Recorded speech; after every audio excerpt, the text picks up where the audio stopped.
Hey guys, today I introduce the tomato chicken curry rice. Tangy chicken simmered in a rich tomato-based curry sauce, served over fluffy Japanese rice, comforting, hearty, and full of flavor. This easy-to-make dish brings a perfect balance of tangy tomatoes and warm spices. A satisfying meal that's both cozy and refreshing, perfect for any day of the week. Let's make the curry rice that will completely change the way you think about currying.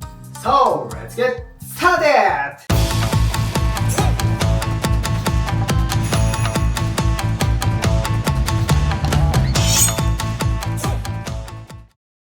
Let's introduce ingredients. 300 grams of rice, 2 potatoes, 2 carrots, 2 onions, 300 grams of chicken, 4 pieces of curry roux, 400 grams of canned tomatoes. So let's get started! First, let's wash the rice.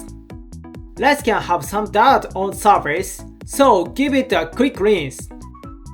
Don't wash it too hard or the grain will break. Just gently stir it. That's good enough. Now add 400 ml of water. If you are using a rice cooker, follow the scales. For 150 grams of rice, 1 cup, add 200 ml of water. Now set the rice cooker and press the start. Let's wait for the rice to cook. While we wait, let's prepare the toppings.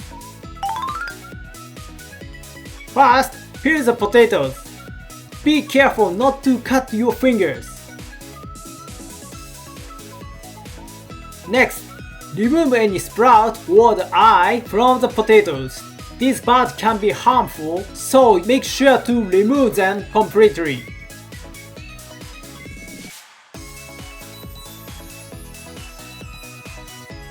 That looks clean enough. Now let's cut the potatoes. Cut them in half. Then cut them in half again. Then cut each piece into thirds toward the center so they are evenly sized. About 3 cm pieces are perfect.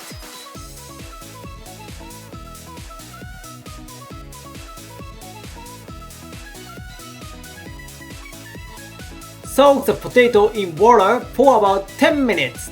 This removes excess starch and prevents them from sticking together. Next, peel the carrot. This one is easy. Now let's cut it. First, remove the top and bottom. Then, cut it into irregular chunks by slicing at an angle and turning it as you cut. This increases the surface area, so the curry flavor soaks in better. Make them about the same size as the potatoes. Next, the onion. Cut off the top and bottom first. Then, peel the skin sideways. Onions have vertical fibers, so peeling from the sides makes it easier.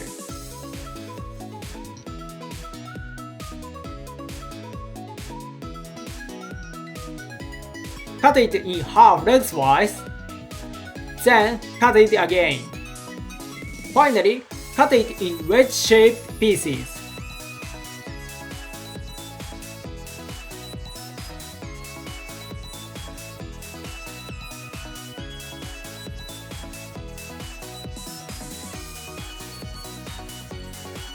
Nice and clean!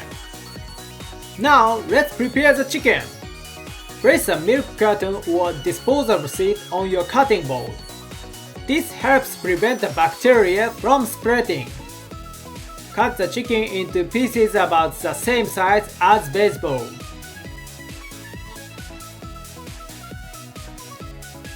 I like them a bit bigger, around 5 cm, for a more satisfying bite.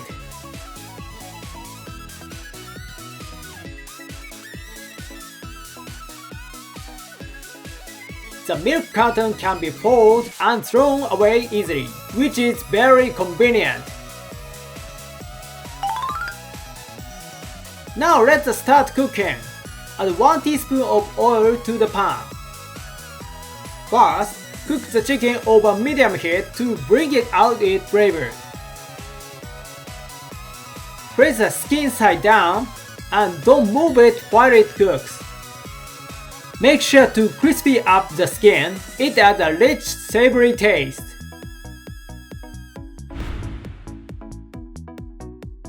As it cooks, you will start to hear a sizzling sound. Let's check it.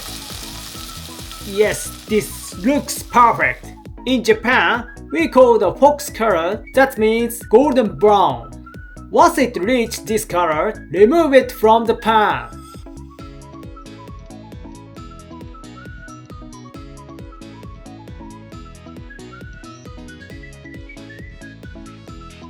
Next, cook the onion over low-medium heat.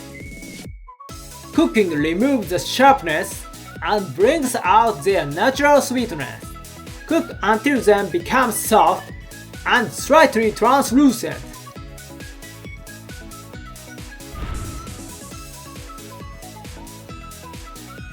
This is still not enough.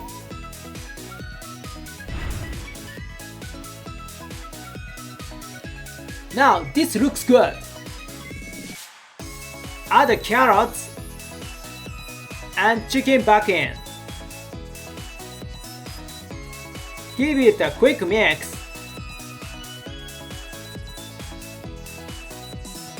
Then add a can of tomatoes.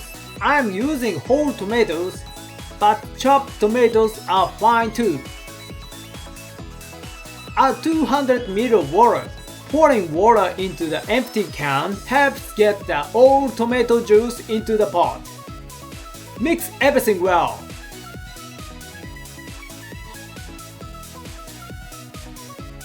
Now turn the heat to medium and bring it to the boil. Once it starts boiling, cover and simmer on low heat for 20 minutes.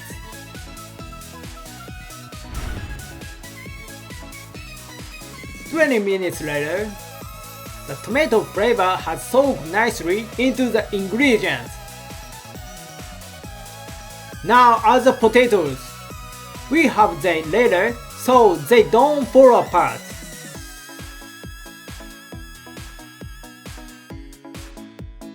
Simmer for another 10 minutes. Now turn off the heat and add the curry roux. If you add it while the heat is on, it won't dissolve properly, so make sure the heat is off. Mix well until the roux is completely melted.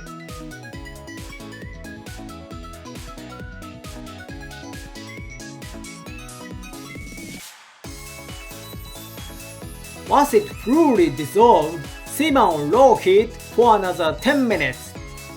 Be careful, it can burn easily, so stir occasionally.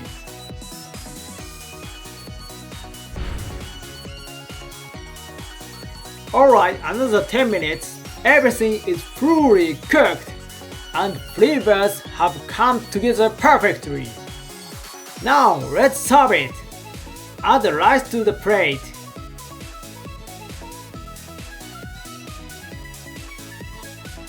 Then add the curry. You can serve it next to the rice or pour it over the top.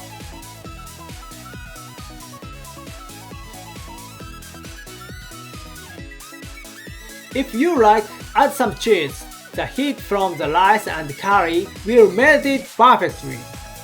And it's done!